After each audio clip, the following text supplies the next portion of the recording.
Âgés de 11 à 15 ans, ces 30 adolescents du district de Ligang ont l'opportunité de passer leurs vacances d'été de manière inédite.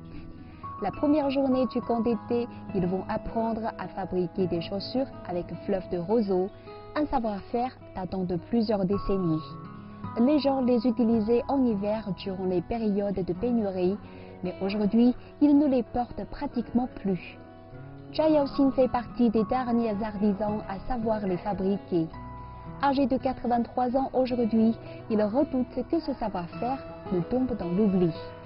Mais pour ses enfants, le plus grand intérêt se trouve dans la pratique.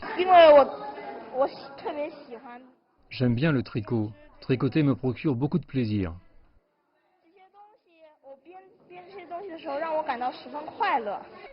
Pour redonner une nouvelle vie à ces chaussures qui sont peu portées aujourd'hui, il faut recourir à des créations et des décorations d'une vraie valeur esthétique. Le projet de Ligang consacré au patrimoine culturel immatériel est spécial. Il ne consiste pas seulement à la poursuite des artisanats locaux, mais aussi à l'éducation des adolescents. C'est vraiment un projet pour transmettre les différents savoir-faire.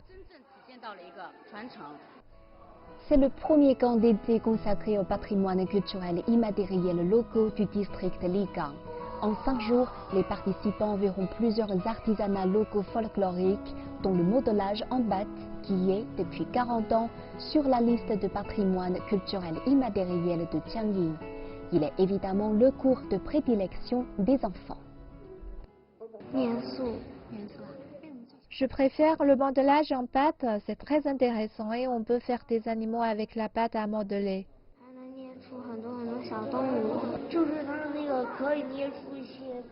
Ce cours nous permet de créer des personnages très intéressants, comme le roi singe.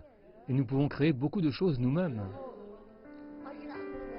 Toutes ces œuvres sont inspirées des personnages ayant marqué l'histoire de la Chine longue de 5000 ans.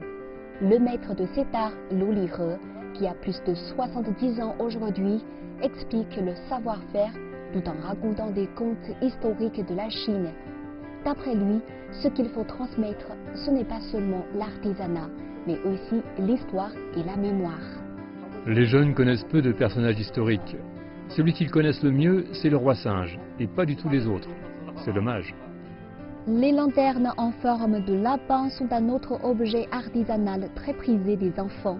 Fabriquées avec des objets de la vie quotidienne, elles sont maintenant remodelées et les tailles sont réduites afin de s'adapter à leur nouvel rôle, une décoration à domicile. Auparavant, elles étaient plutôt faites pour les festivals, comme celui des lanternes. Et voici la broderie à perles. Cet art très ancien est aujourd'hui beaucoup employé dans la fabrication des objets de la vie quotidienne. Par exemple, les porte-monnaies. Aux yeux de Guo Yaquan, contrairement à la plupart des patrimoines culturels immatériels, la broderie à perles est vivante et son avenir est prometteur. Les produits sont très divers et répondent parfaitement aux consommateurs. Par exemple, les sacs à dos, les coussins dans les véhicules sont très pratiques. La poursuite et la recherche des artisanats locaux ont commencé en septembre dernier. Miao Caiqi, l'une des organisatrices de l'événement, pense qu'il ne s'agit que d'un début et que le camp d'été sera maintenu dans les années à venir pour permettre à la jeune génération de connaître davantage d'artisanats locaux traditionnels. Nous poursuivrons les 4 étapes, la poursuite, la note, la transmission et le partage.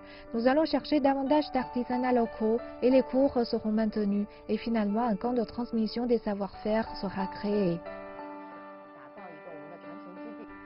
Dans le district de Ligang, les artisanats traditionnels ne sont pas oubliés.